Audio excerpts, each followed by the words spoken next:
Hi வணக்கம், நான் doctor Dhanasekar பேசுகிறேன். ஐஸ்கிரீம் மர்மங்கள் அப்படின்ற ஒரு எபிசோட் இன்னைக்கு பேச போகிறோம். குழந்தைங்களுக்கு ஐஸ்கிரீம் கொடுக்கலாமா வேணாமான்ற ஒரு முக்கியமான விஷயத்தை புல்லட் பாயிண்ட்ஸ் மாதிரி 5 நிமிஷத்துக்குள்ளே சொல்லணுன்றது என் ஆசை. ஸோ இதில் பேசிக்காக பார்த்தீங்கன்னா இந்த 1741 கமர்ஷியலாக பண்ண ஐஸ்கிரீம் வந்து பேசிக்காக இன்றைக்குமே ருசி கூடி மெருகு ஏறி நம்ம கைக்கும் வீட்டுக்கும் வந்து பைக்கில் வந்து டெலிவரி பண்ணுற அளவுக்கு இன்றைக்கி ஐஸ்கிரீம் வந்துருச்சு. ஸோ ஐஸ்கிரீமோட முக்கியமான விஷயங்கள் என்னென்னு பார்த்தீங்கன்னா, ஐஸ்கிரீமை நம்ம ஹெல்த்தி ஃபுட்டாகவும் கன்சிடர் பண்ணலாம், அன்ஹெல்த்தி ஃபுட்டாகவும் கன்சிடர் பண்ணலாம்.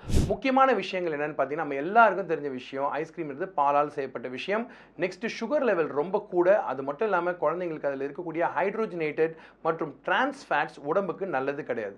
சார் என்னைக்கோ ஒரு நாள் தான் சார் ஐஸ்கிரீம் சாப்பிடும், குழந்தை சாப்பிட்டு போட்டுமே சார்னா ஒன்றும் பிரச்சனையே கிடையாது. அந்த மனசு இருந்தால் போதும். ஆனால் அதுவே தினமும் சாப்பிட்ற பழக்கமாக மாறுச்சு அப்படின்னா குழந்தைங்களுக்கு எடை கூடுறதுக்கான சாத்தியக்கூறுகள் மிக மிக அதிகம்ன்றது தயவுசெய்து மறந்துடாதீங்க. பொதுவாக பார்த்தீங்கன்னா ஜங்க் ஃபுட்டை பற்றி பேசுகிறப்போ யாருமே ஐஸ்கிரீம் பற்றி பேசுறதே கிடையாது.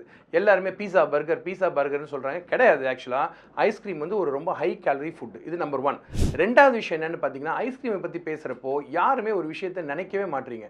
என்னென்னு கேட்டிங்கன்னா, அதில் ஃபர்ஸ்ட் அண்ட் ஃபோர்மோஸ்ட் திங், இன்றைக்கி ஒரு கடைக்கு போனீங்கன்னா ஃப்ளேவருக்கான சாய்ஸ்க்கு பற்றாக்குறையே கிடையாது.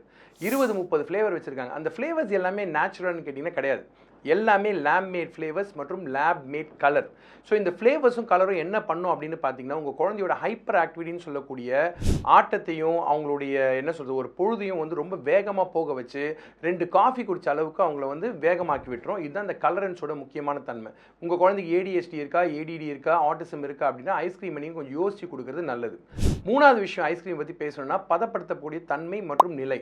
நிறைய பார்லரில் ஐஸ்கிரீம் ஒழுங்கான தன்மையில் வச்சுருக்காங்கன்னு தெரியாது. ஒரு லெவலுக்கு டெம்பரேச்சர் கீழே வச்சுருந்தா பாக்டீரியா அதில் வளரும். அதனால் இன்ஃபெக்ஷன் வரக்கூடிய சாத்தியக்கூறுகள் மிக அதிகம். இதனால தான் அடிக்கடி சளி இருமல் ஐஸ்கிரீம் சாப்பிட்ட பிறகு வருதுன்றது நம்பர் 1.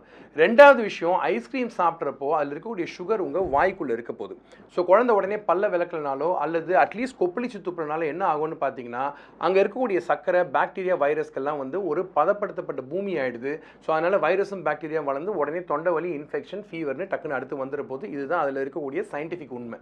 மூன்றாவது விஷயம் என்னென்னு பார்த்தீங்கன்னா, ஐஸ்கிரீமை பொறுத்த வரைக்கும் ஸ்ட்ரீட் சைட் வெண்டர்ஸ் அப்படின்ற ஒரு ஐஸ்கிரீம் கான்செப்ட் வந்து சின்ன பிள்ளைங்களா இருக்கப்போ ஓகேவாக இருந்துச்சு. இன்றைக்கி பார்த்தீங்க அப்படின்னா தூய்மை சுகாதாரன்ற ஒரு விஷயத்தை நம்ம பேசுகிறப்போ அதில் அவாய்ட் பண்ணுறது மிக மிக நல்லது. ஐஸ்கிரீம் ஃப்ரெஷ் ஃப்ரோசன் ஐஸ்கிரீமாக இருந்தால் ஈவன் பெட்டர், கலரன்ஸ் கம்மியாக இருந்தால் ஈவன் பெட்டர். இதில் 4வது முக்கியமான விஷயம் என்னென்னு கேட்டிங்கன்னா, சுகர் ஃப்ரீ ஐஸ்கிரீம் குழந்தைங்களுக்கு 12 வயசு கீழே கொடுக்கக்கூடாது. அதுக்கான காரணம் என்னென்னு பார்த்தீங்கன்னா, 12 இயர்ஸுக்கு கீழே வந்து எந்த அறிவியல் ஆதாரமும் கிடையாது. குழந்தைங்களுக்கு சுகர் ஃப்ரீ கொடுக்கறதுனால என்ன சேஃப்டி மற்றும் லாங் டேர்மில் என்ன ப்ராப்ளம் வருன்றது நமக்கு தெரியறது கிடையாது. ஸோ இந்த மாதிரி சுகர் ஃப்ரீ ஐஸ்கிரீமை தயவுசெய்து 12 வயசு கீழே கொடுக்க வேண்டாம்.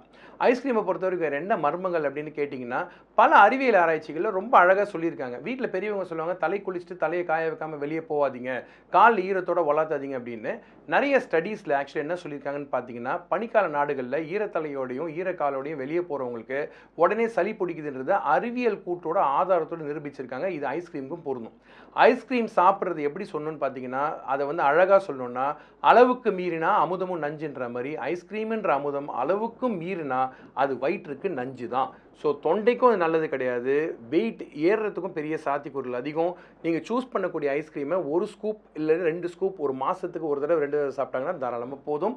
தயவுசெய்து ஐஸ்கிரீமை அளவாக சாப்பிடுங்க. நன்றி, வணக்கம். இது doctor Dhanasekar, SS child care. தொடர்ந்து கமெண்ட்ஸ் எழுதுங்க, சப்ஸ்கிரைப் பண்ணுங்கள்.